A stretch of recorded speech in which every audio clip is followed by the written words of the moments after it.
ni nga portion no, pero gamay-gamay ra ni mubo ni nga sili, pero ito tindahan nagbunga. Madahan sa buwak. Iyang silingan sa do.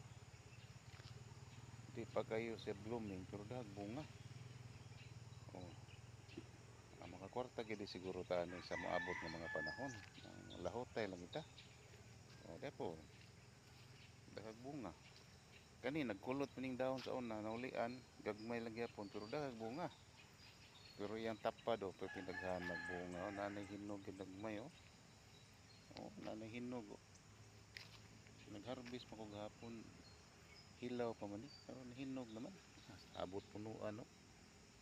Ah, habog na siya do, grabe sa bunga. Oh. Kita nimo.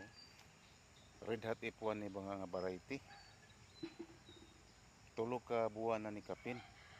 Tulo og tunga. Matud pa sa mga video nga ako nakitaan. Pag abot niya og 5 months, ana na siya bloom pag-ayo nga maglisod na kag-agi sa agianan. Ako na ni harugan na si time.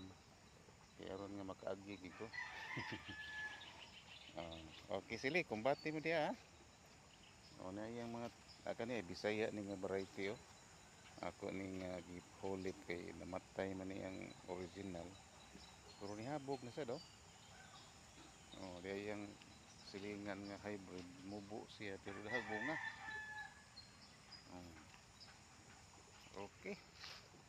O mo ni siya akong farm mga kaibigan. Dili pa kayo blooming.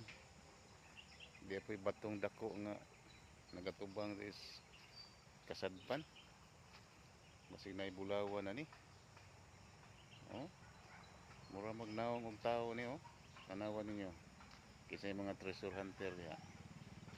Dito sa unahan ay bato, aksyon nagkaot pero wa siguro nakuha. Ari lang ta sili kay klaro kay ning bulawan ni sili oh. Ginagmay lang ning bulawan, tipik-tipik ro ni. Pero matigom dako na sad. Oh, mo na pure nga bulawan no, inihinog ani. Karon 150 ang kilo. Adtong niaging duha ka semana 250 gyud.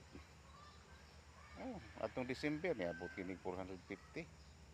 So ang presyo aning sili up and down. So mo nang taas gid siya presyo i-compare sa ubang mga vegetables. Dugay lang siya paaboton. 5 ka buwan, 4 ngadto sa 5 ka buwan una ka makasugod ni harvest. Sige, paabot lang ta. Bye-bye.